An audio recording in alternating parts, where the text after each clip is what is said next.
சாச்சனாக்கு ஒண்ணு கிளியரா எல்லார்கிட்டயும் தெரியணும் போல இருக்கு. அதனால எல்லார்கிட்டயும் போய் கேட்குறாங்க. "ரயானுக்கு மட்டும் நீங்க எப்படி நல்லா குவாலிட்டி குடுத்தீங்க?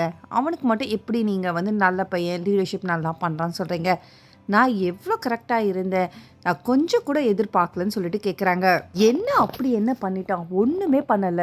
காலையிலேருந்து நைட் வரைக்கும் சௌந்தர்யா பின்னாடி தான் சுத்திட்டு இருந்தான். அதுக்கு அங்க இருக்கிற சிவா என்ன சொன்னான்னா, "இல்ல, இல்ல. அத தவிர அவன் நெறையவே பண்ணான். ஏன்னா, எங்களுக்கு கூட ஏதாவது பண்ணணும்னு சொன்னான்னு வச்சுக்கோயேன், எங்களுக்கு வந்து ஹெல்ப் பண்ணா. ஸ்டாஃப் மெம்பர்ஸ் எதா கேட்டேன்னு வச்சுக்கோ, டை கட்டுறது, இல்ல இத எடுத்து வைன்னு சொன்னா, ஃபர்ஸ்ட் ஆளா வந்து நின்னான். ஜெஃப்ரியோட கருத்துமே அதே தான் இருந்தது. அவர் என்ன சொன்னாருன்னா, "எனக்கும் தெரியல. ஆனா எல்லாருமே குடுத்தாங்கன்னு" சொல்லிட்டு நானுமே ஓகே சொல்லிட்டேன்.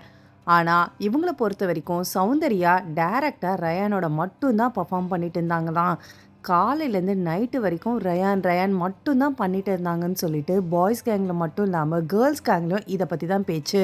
இன்னைக்கு நைட்டு ஜெஃப்ரி என்ன பண்ணிட்டு இருக்காருன்னா, பாய்ஸ் கேங் கூட சேர்ந்துக்கிட்டு சௌந்தர்யாவ ஓட்டு ஓட்டுன்னு ஓட்டுறாரு. அதாவது அவங்க வாய்ஸ எடுத்துக்கிட்டு. ஒரு சமயம் எல்லாருமே கண்ண மூடி, இது சௌந்தர்யா வாய்ஸ் தானான்ற மாதிரி தான் எல்லாருக்குமே டவுட் வந்துடுச்சு. ஏன்னா, அந்த அளவுக்கு அவரு பெர்ஃபெக்ட்டா பண்ணாரு. அதுக்கு அங்க இருக்கவங்கலாம் கேட்டாங்க, "எப்படி நீ பேசுற?" நான் ரொம்ப நாளா அப்சர்வ் பண்ணிக்கிட்டே இருந்தேன். அதனால எனக்கு அப்படியே வந்ததுன்னு சொல்லிட்டு பேசுறாரு. பின்னாடில இருந்துட்டு சாச்சனா கேட்குறாங்க. சாச்சனாக்கு உடனே தாங்க முடியல. அவங்களும் ஓடி வந்துடுறாங்க. கூடவே விஷால். விஷால் என்ன பண்ணார்னா, ரயானோட சேர்த்துக்கிட்டாரு. ரயானுக்கும் அவங்களுக்கும் என்ன நடக்குது? 2 பேரும் ஒண்ணா சுத்துறாங்க. சரி எல்லாமே ஃப்ரெண்ட்ஷிப் தானேன்னு சொல்லிட்டு அதையுமே கிண்டல் பண்ண ஆரம்பிச்சுடுறாங்க. ரயான் பொறுத்தவரைக்கும் பெர்ஃபெக்ட்டா இல்ல. 200% கேம பார்த்துட்டு வந்திருக்காரு. ஸோ, அதனால யாரு கூட இருந்தா அவருக்கு ஓட்டு வரும், யாரு கூட இருந்தா அவர் டாப்ல இருப்பான்னு சொல்லிட்டு நல்லாவே பார்த்துட்டு வந்திருக்காரு இந்த ஷோவ. சௌந்தர்யாக்குமே ரயான் ஒரு கம்ஃபர்ட் ஜோன் மாதிரி தான் இருக்காரு. ஸோ, அவங்க 2 பேர் பொறுத்தவரைக்கும் ஃப்ரெண்ட்ஸ் தான். ஆனா, இன்னைக்கு ஷோ ஃபுல்லா இத மட்டும் தான் ஓட்டிட்டு இருந்தாங்க.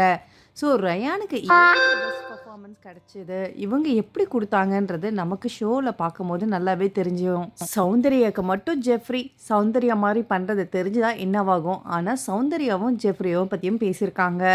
ஸோ, இவங்க 2 பேருக்குள்ள இருக்கிற ஃப்ரெண்ட்ஷிப் எல்லாம் சும்மா தான். ஸோ, அத பத்தி என்ன நினைக்கிறீங்கன்னு சொல்லிட்டு கமெண்ட் பண்ணிட்டு, பிக் பாஸ் தமிழ் 8 சம்மந்தமான அப்டேட்ஸ்லாம் பார்க்கறதுக்கு என்னோட சேனல மறக்காம சப்ஸ்கிரைப் பண்ணி சப்போர்ட் பண்ணுங்க. தேங்க்ஸ் ஃபார் வாட்சிங்.